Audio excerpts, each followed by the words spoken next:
Iran যুদ্ধের আবার এক নতুন বাঁক।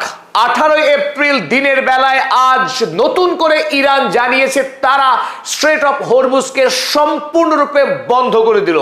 আমেরিকার সঙ্গে ইরানের পাকিস্তানে যে দ্বিতীয় দফার শান্তি বৈঠক হওয়ার কথা ছিল, সেই বৈঠক আপাতত কোনোভাবেই হচ্ছে না বলেই ইরান সূত্রে জানানো হয়েছে।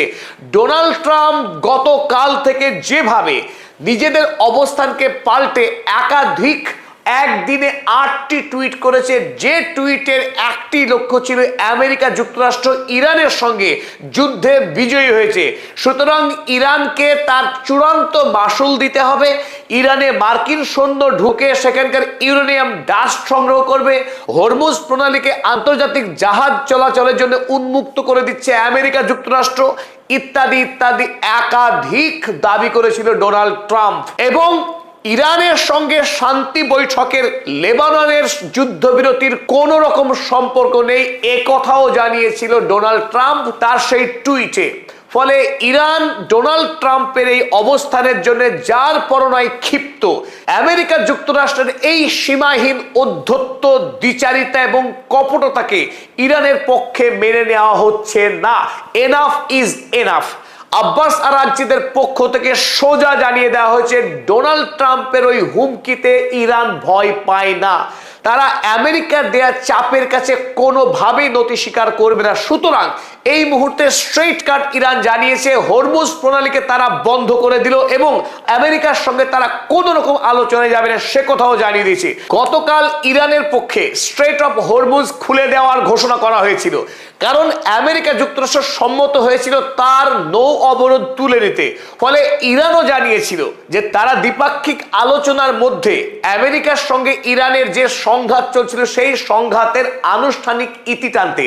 ফলে তাদের পক্ষেও সদর্থক একটা ইঙ্গিত দেওয়া হয়েছিল যে হরমুজ প্রণালী আন্তর্জাতিক জাহাজ চলাচলের জন্য খুলে দেওয়া হলো।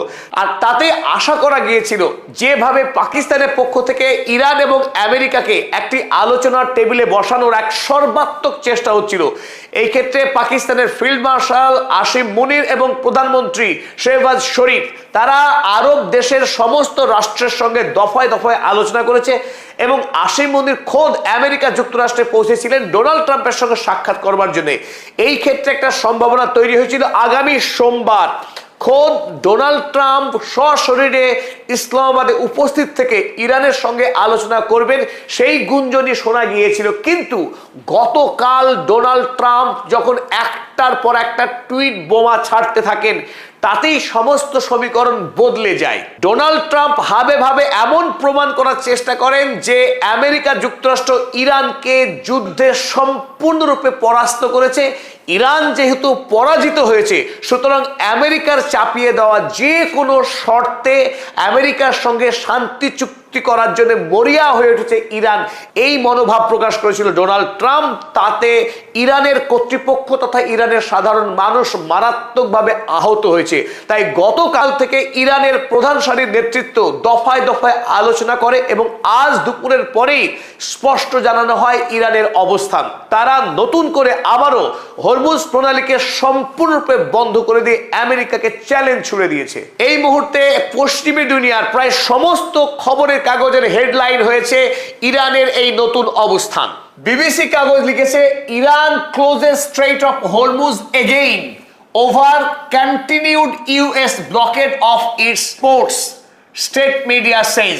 ইরানের সংবাদপত্র জানিয়েছে আমেরিকা যেহেতু তাদের ইরানের বিরুদ্ধে যে নৌ অবরোধ চালাচ্ছিল সেই অবরোধ যেহেতু প্রত্যাহার করছে না, সুতরাং ইরানও স্ট্রেট অফ হরমুজের অবরোধ তুলবে না। স্ট্রেট অফ হরমুজকে এই মুহূর্তে সম্পূর্ণরূপে বন্ধ করে দিয়েছে ইরান।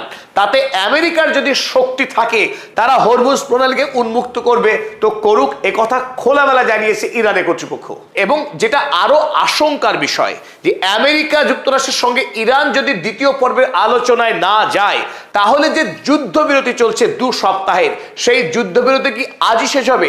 সম্ভাবনা উড়িয়ে দেওয়া যাচ্ছে না। আমেরিকার সঙ্গে ইরানের আবারও যুদ্ধ বেঁধে দিতে পারে যে কোনো সময়ে। আমেরিকার যে গগনচুম্বী অহমিকা যে সে পৃথিবীর সবচাইতে শক্তিশালী রাষ্ট্র, সেই অহংকার থেকে যদি সরে না আসে ইরানের সঙ্গে কোনোভাবেই চুক্তি সম্ভব নয়। কারণ এই যুদ্ধে ইরান আমেরিকার সঙ্গে চোখে চোখ রেখে লড়াই করেছে, 1 ইঞ্চি মাটিও ছাড়েনি। ইরানের কিছু প্রথম সারির নেতৃত্বের মৃত্যু হয়েছে, কথা যেমন সত্য, তেমনি এই যুদ্ধে, এই মহাযুদ্ধে আমেরিকার ভয়াবহ ক্ষয়ক্ষতি হয়েছে, তাদের বিপুল পরিমাণ সামরিক ক্ষয়ক্ষতি হয়েছে, যা অতীতে কোনো দিনও হয়নি। তাই গোটা পৃথিবী এই মুহূর্তে ইরানকে পৃথিবীর চতুর্থ মহাশক্তি হিসেবে মেনে নিয়েছে। আমেরিকা যুক্তরাষ্ট্রের ক্যালিফোর্নিয়া বিশ্ববিদ্যালয়ের বিশিষ্ট যুদ্ধ বিশেষজ্ঞ অধ্যাপক রবার্ট পেপ, তিনিও ইরানকে সম্বোধন করেছেন গ্লোবাল ফোর্থ সুপার